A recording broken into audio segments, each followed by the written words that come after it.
All right, thank you, Ajay and James. Great discussion about serverless. Yep. Next, we have David Boyne, known as Boyne3. Yeah. Is that correct, David? Boyne123. Boyne123. Yeah. I'm now only going to refer to you as Boyne. That's right, Boyne123. You are no longer David. On serverless, and he's going to be talking about visualizing the fundamentals of event-driven architectures. David, we turn it over to you. Great, yeah, thank you very much. Yeah. So yeah, as Eric said, I'll be talking about the fundamentals of event-driven architecture in this session. Before we dive in, I'll just introduce myself. My name is Dave Boyne. I'm a senior developer advocate here at AWS and primarily focus on event-driven architectures and serverless. Before joining, I worked at enterprises and various startups, even open source full-time, building tooling around event-driven architectures. And today, what I'm going to be doing for you actually is we're going to be looking at what I class as the fundamentals of event architectures with some visualizations in there to help you understand that. So here, I've kind of distilled it into three main areas. You can see here we have understand and identify events. So where do we start when we build event-driven architectures? And then the next phase is like this implementation phases. Event-driven architectures really is just a collection of patterns. So what does that mean? What kind of patterns like point-to-point, pub-sub, or integration patterns? We'll be diving into this.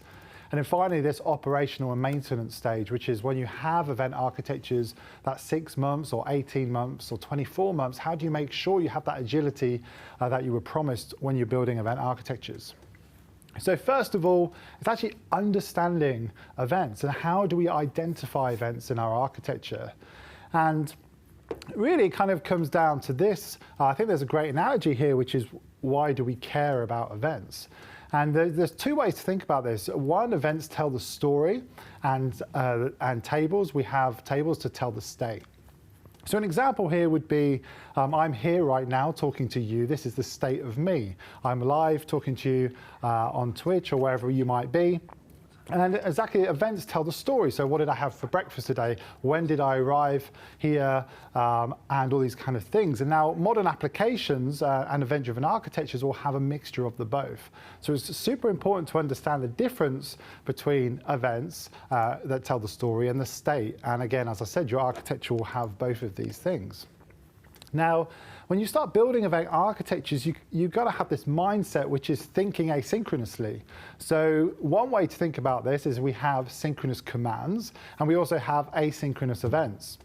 So a synchronous command here visualized for you would be, we have the client, we have a service, and then we have service B. So me as a client, I make a request, as an example, goes to a service, goes downstream to another service, and we kind of get that response back.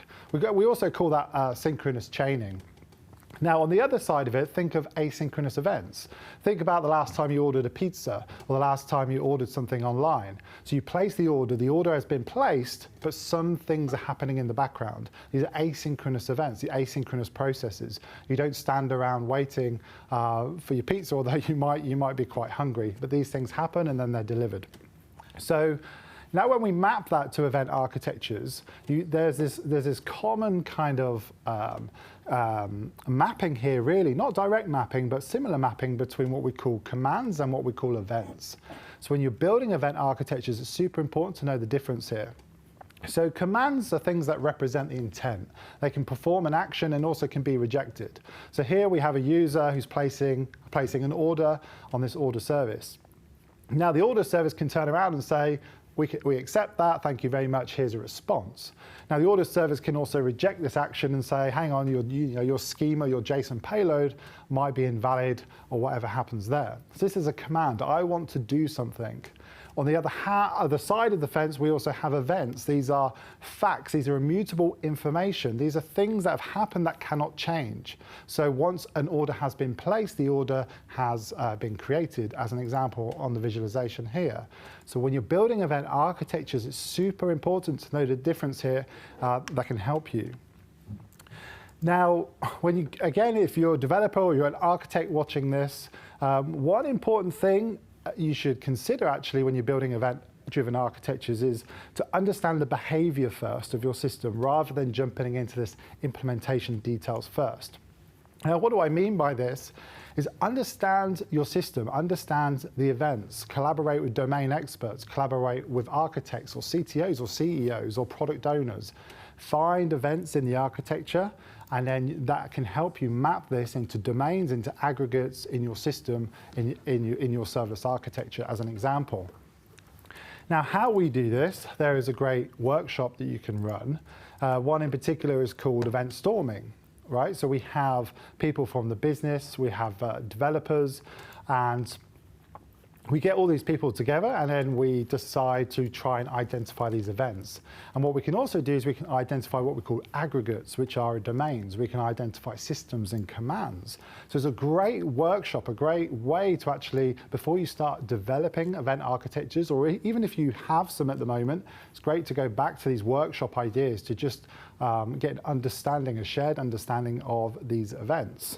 Now, here is a visualization here to show an example of what I mean. This is a car parking system that I looked at last year, and you can see here we have the ticket machine, and we have the ticket as the car goes through. So as I pull up to the ticket machine, I get a ticket, and then we park. Now, as you can see here, we have the system, we have a command, and we also have the events. Now, what we do with these, we can also wrap them in what we call aggregates. Now, when you think about aggregates, think about domains, think about microservices. And then what we can do is we can use events and use messages to communicate between these different systems, between these different domains and subdomains. This is a super useful way to build event architectures and visualize what is going on in your system before you dive into the details. And talking about diving into the details, that's probably the next stage in what you want to do. So here, we have event-driven architecture is a collection of patterns, right? It's something I've kind of been thinking about over the last few years, but really it is a collection of patterns, and these patterns that you'll be using as you build event architectures. So here, as an example, we have point-to-point messaging. So think of an order system, think of a payment system, and you need to communicate with each other, this point-to-point messaging system using a channel here. Think about publish, subscribe. This is another pattern that you might use, which you'll notify downstream consumers that something has happened. So an order has been created, so the order service notifies all these downstream consumers that something has happened. Here we have event streaming. So this is, think about unbounded data. Think about data that's constantly coming in. So how can we use event streaming to help build our architectures? And down on the bottom right, we have also what we call like integration patterns, right? So we got messaging patterns, and now it's super important and can be quite useful to understand integration patterns. And then finally at the bottom there, things like context mapping patterns. We actually take a leaf out of the domain-driven design book and how that can actually help you build your event architectures. So let's just dive into some of these right here. So here is an example of visualization of point-to-point messaging. We have the sender and we have the receiver. Think again as the orders domain, orders microservices, and the payments domain. So what we can do here is we can use a queue to actually communicate between the two. So rather than communicating directly, so they kind of know about each other, we have questions about should they know about each other, how we can have a decoupled event architecture. Queues is a way we can do that. So an example here is we send a message onto the queue, and the receiver, the payment service, can process this at a desired rate. They're pulling the messages off of the queue. So remember, this is a kind of a pull mechanism. Now, a great way to visualize this in my head, what I love to think about is when you go Christmas shopping, right?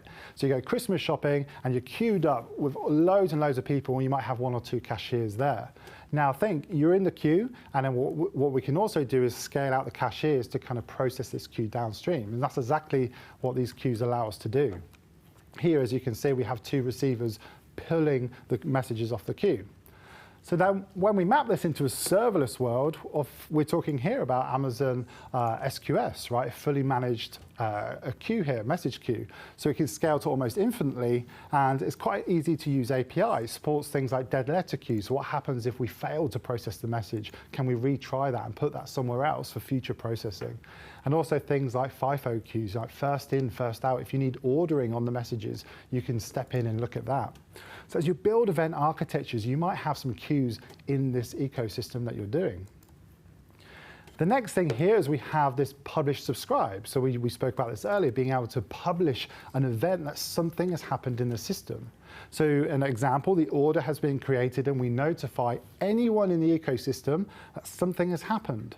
Now, top tip really here, I think about events. What we tend to do is we have consumers of these events and we kind of raise events when we have consumers, but try to identify your domain events, some interesting events, and just raise them anyway. What this allows you to do is have this evolutionary architecture with event design. Here you can see this is actually a push model, so rather than pulling messages off the queue, we're actually pushing them out into the ecosystem. And an interesting thing here too, we can use routing. So we're routing events into different subscribers. So we can say, okay, I'm only interested in this particular event that's like $50 or more on the order that's been created. So I, as a consumer, can start pulling that. Now, when we map again this into serverless world, of course, we're talking about personally one of my favorite services, which is Amazon Event Bridge. This is a fully managed event bus that allows you to publish events and create rules and create targets, which we know as consumers. So we can have over 28 AWS targets. We can also filter and transform events as they're coming through the event bus into downstream consumers. And personally, for me, one thing I love the most about this service too is this integration idea. So as we have events flying through our system, our microservices, our domains, we can also fire events to third parties. Fire events, so modern applications, we always integrate with third parties. So we can use what we call API destinations here as an example to say, okay, we have someone somewhere else interested in these events, so we can use API destinations to do that. And as we start doing that, we have this idea of this like bi-directional events in architectures. And personally, for me, that's super exciting because I think in the next 5 years, we're going to see more and more events and systems talking to each other using messages and events. And then finally, here we have event streaming. And the easiest way to think about event streaming, I find, is to think about unbounded data. Okay, so think about this. What I mean by this is think about data that's constant, that we don't really know how many events we might have in our architecture. An example would be someone clicking on your website. You're not really sure how many events you're going to get, but you want to kind of consume them, and you want to do some kind of mapping here or some kind of calculations on this data for your business. So event streaming you might have. Now again, let's map this into a serverless world, and then we have something called change data capture, right? So with DynamoDB, which is fantastic, we can actually listen to changes in data and react to these changes. This pattern is called change data capture. We can listen to creations, updates, and deletions. So we can have that receiver and be able to do that. Now, when we talk about messaging patterns, we talked about point-to-point, pub-sub, we talked about event streaming. When your architecture will grow over time, you'll see many of these patterns in your microservices emerge. One interesting thing too to think about is integration patterns. And what do I mean by integration patterns? These are things that can help you get around particular issues that you might have when you're building event architectures. And here's an example, prime example of one. We have something here called the content enricher pattern. So we have a sender and we have a receiver. Now the content enricher pattern allows us to enrich information before the receiver gets it. Now why would you want to do this? Well, the sender might want to publish a message or publish an event that's quite small in its contract. Like an example would be, an order has been created, here is an order ID. The receiver gets the information and says, thank you very much, but I need more information. So you have this weird energy between the producer and the consumer because they need to know more. So one pattern here you can use is called the content enricher pattern. Think of it as a middleware. So as events fly through this channel in the middle, we can actually enrich this information for downstream consumers, which is super useful. One thing that was actually launched at re:Invent last November was EventBridge Pipes. Okay, so EventBridge Pipes is this new service for point-to-point integrations. Okay, so remember we talked about point-to-point messaging. So an example here would be that many customers are using is DynamoDB on the left here, so the event source. We can trigger an EventBridge event through DynamoDB stream. So what we do here is we connect DynamoDB to EventBridge, and so we can fan out these changes. So the information comes, let's say an order has been created, it comes through the pipe, and then we publish this out using EventBridge in this pub sub manner. Now, the interesting thing about EventBridge pipes is that handles this connection for us, right? So what we can also do is we can filter these messages as they fly through this pipe. So we have these orders coming in, and we are only interested in orders, again, over $50 for whatever reason, whatever business reason we might have. So then we publish this information using EventBridge. The interesting thing here, going back to Content Enricher, we can actually use the Content Enricher pattern and EventBridge pipes to enrich information, which is super cool because we have messages and we have events coming through the pipe that we can go out to Lambda, step functions or API gateway, and even an API destination, so a third-party API to enrich this information and publish this downstream to your target. So again, an interesting pattern here. If we explore patterns even more, this one's actually one of my favorites more recently, is actually thinking about how you consume events. So you can have integration patterns, we can have messaging patterns, but how do we consume events? There are even patterns around this, and this is a leaf from the domain-driven design world, which we call bounded context mappings. Now here what we have is known as the conformist pattern. Now if you're consuming messages or consuming events, there's probably a high chance you're doing the conformist pattern. Now before, when I was building serverless event-driven architectures in previous places, I definitely had this conformist pattern. I didn't really realize at the time. What this allows you to do, what this is doing, is you are consuming the event as it is, this domain model as it is inside of your architecture. Okay. Now, there might be times where this is okay, but you kind of want to make a conscious decision on this. An example would be you have an order service, again, and the payment service. So the order has been created. The order, this domain, this order information belongs to this particular microservice, this domain here. Does the payment service, if we had this order information go inside the payment service, then do we want to have that domain model in this code, in this microservice? So when we change contracts of the events, what impact does that have on this payment service? Now, one way around this is we have something called anti-corruption layers, right? So what happens is you publish an event, the order publishes to the payment says, thank you very much, but I am not going to consume your event as it is. What I'm going to do is map it into a domain language. We call this like this ubiquitous language, this domain language that makes sense to us as a team. And this is great. We can use anti-corruption layers to do this. And finally, here we also have what we call open host service. So this is actually quite different. We're pushed back onto the producer and we say, let's agree on a public language that we're using. So we say, let's take event storming as an example. We spoke about that earlier. We agree on all these particular events, and then we say, okay, we're going to publish these in our ecosystem. We've agreed on a language. Now, what the order service will do, rather than publishing this order created event, it might still publish the order created event, but the domain model itself has been agreed on. So it might do some translations up front and then push this out to downstream consumers. And I think when you're building event architectures, it's interesting, it's super important to know these integration patterns, these messaging patterns, and also even things like consumer. I call these consumer patterns. So I really recommend diving deeper on this.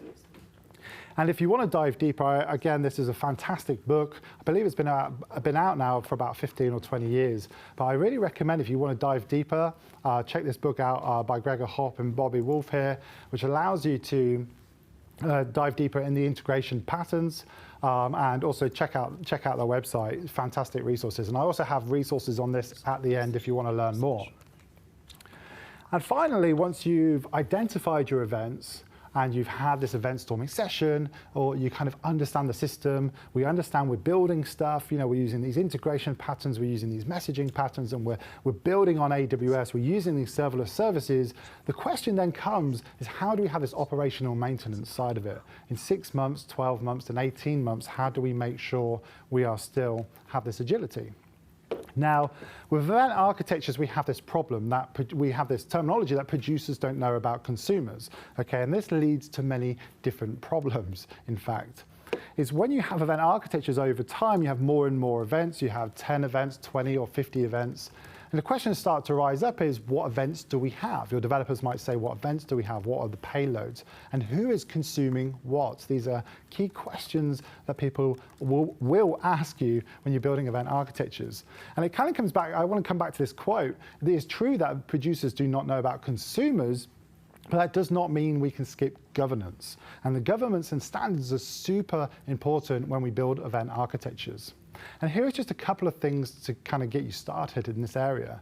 When you're building events, when you're designing messages or the events themselves, think about standards, think about metadata in your events as an example here. Who produced this? What domain produced this? Do we want to standardize this information across our architecture because that allows us to kind of just have some standardization within our event payloads, which we're going to be diving into a talk later on today.